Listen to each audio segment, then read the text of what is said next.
Bonjour à tous et bienvenue dans cette nouvelle vidéo. Aujourd'hui, avec ce beau temps, on va parler précision de pêche, c'est-à-dire amorcer et pêcher précisément grâce à des distance sticks. Alors c'est quoi des distance sticks et à quoi ça sert? Eh bien pour faire court, des distance sticks, ça sert à connaître précisément la distance qui nous sépare de la zone de pêche qu'on va exploiter. Pour trouver une zone de pêche précise, au préalable, il faudra soit avoir sondé, et dans ce cas, le marqueur sondeur nous servira de repère, soit on prendra un repère visuel, par exemple un arbre mort, et on pêchera à proximité. Et pour savoir à quelle distance on doit lancer, on va utiliser deux bâtons qu'on va planter dans le sol et qu'on va espacer de quelques mètres.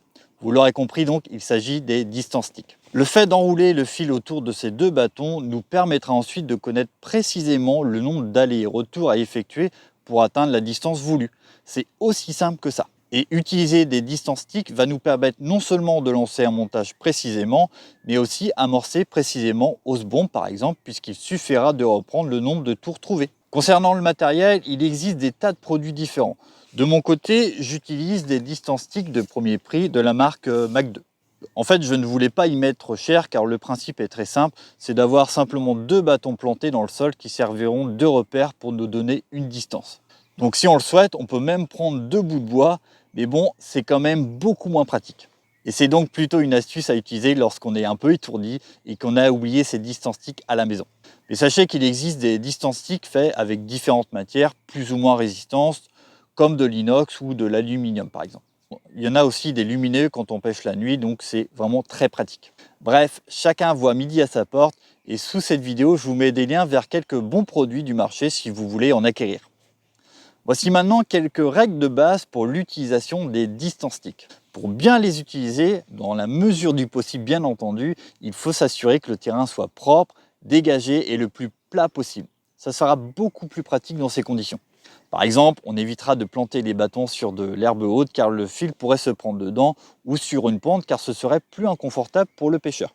Concernant l'espace entre les deux bâtons, il n'y a pas de règle, mais je vous conseille de prendre toujours le même espacement, car si vous revenez un jour sur le même poste, cela vous permettra de pêcher de la même façon et de retrouver les spots sans devoir à nouveau sonder. La façon la plus simple et la plus rapide d'avoir toujours le même espacement est d'utiliser une longueur de canne. Dans ce cas-là, vous ne pouvez pas vous tromper et on aura un espacement suivant la longueur de canne que vous utilisez, soit de 3 à 4 mètres environ.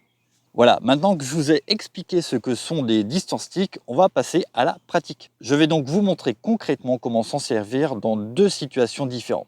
La première, c'est lorsqu'on pêche après avoir sondé, et la deuxième, lorsqu'on pêche près d'un obstacle. Allez, c'est parti! Voilà, donc on passe à la première étape, c'est-à-dire le sondage avec un marqueur sondeur.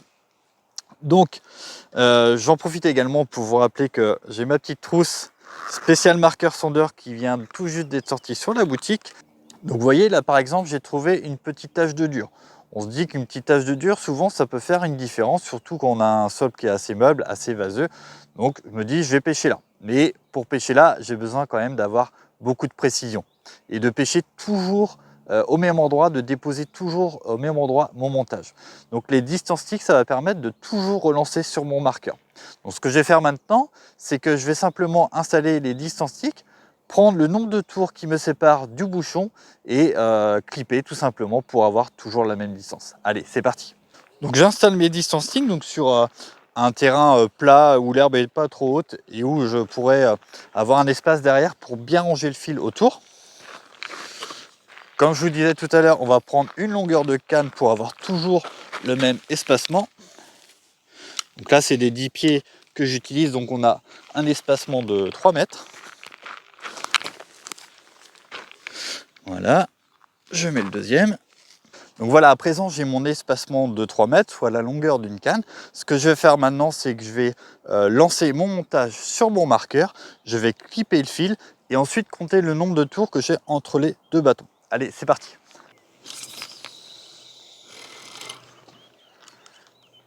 Alors voilà, maintenant j'ai lancé précisément à côté de mon marqueur. Il ne me reste plus qu'à clipper sur mon moulinet, le fil. Voilà, comme ça, j'ai ma distance. Donc, une fois que j'ai clippé sur mon moulinet, ça va me permettre de savoir exactement la distance qui nous sépare du marqueur sondeur. Pour ce faire, je mets simplement mon montage au pied d'un piquet. Là, je vais compter le nombre de tours que j'ai en faisant autour de mes piquets et en formant un 8 à chaque fois. Donc là, j'ai un tour, 2 tours, 3, 8. J'ai 8 tours, on va dire 8 tours 3 quarts. Je sais que j'ai 8 tours 3 quarts pour aller jusqu'à mon marqueur. Donc maintenant, ce que je peux faire, c'est déclipper, tout simplement, parce que j'ai ma distance, et je ramène le fil.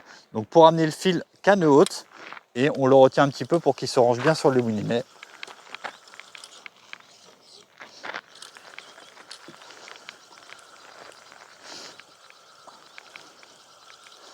Et voilà, c'est aussi simple que ça.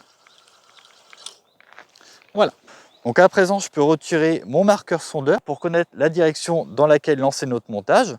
Puisqu'on a la distance mais on n'a pas la direction, eh bien on prendra sur la berge en face simplement un repère avec les arbres par exemple. Ça peut être un arbre, ça peut être une clôture, ça peut être n'importe quoi. Quelque chose de visuel qui nous aide à avoir la bonne direction, hein, tout simplement.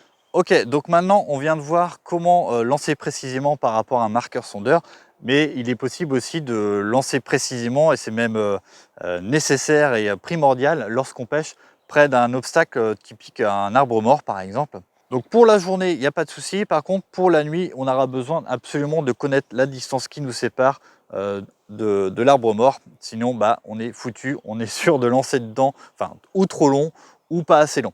Donc on a besoin de pêcher précis si on va avoir de bons résultats. Donc les distances sticks vont vraiment être très utiles dans ces conditions-là également. Donc là, en l'occurrence, j'ai repéré un arbre mort qui était intéressant, je trouve, pour pêcher la carpe.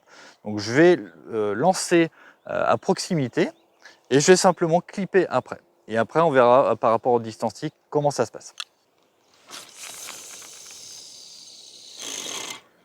Voilà, parfait.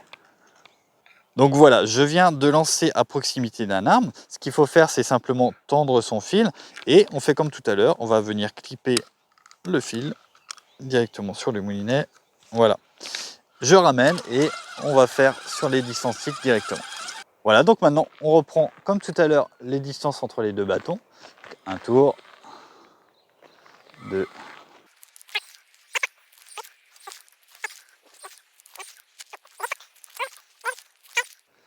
14, 15, 16, voilà. Donc voilà, j'ai 16 tours et demi, ça veut dire que il faudrait que simplement en action de pêche que je reclippe à 16 tours et demi et que je relance après chaque départ par exemple.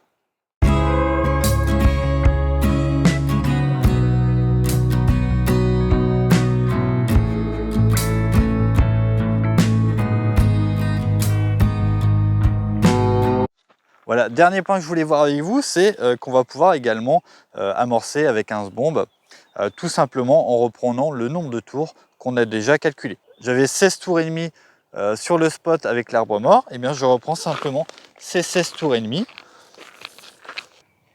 13, 14, 15, 16, je vais 16 tours et demi et je m'arrête là. Donc une fois que j'ai mes 16 tours et demi, il ne me restera plus qu'à clipper. Et voilà, donc là j'ai la distance pour amorcer sur mon arbre mort.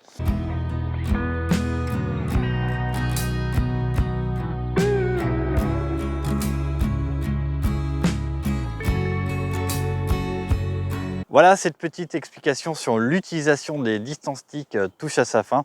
J'espère qu'elle vous aura plu et qu'elle vous sera utile. Quant à moi, je vous souhaite une très bonne journée et si vous êtes à la pêche, eh bien bonne pêche. Allez, à plus!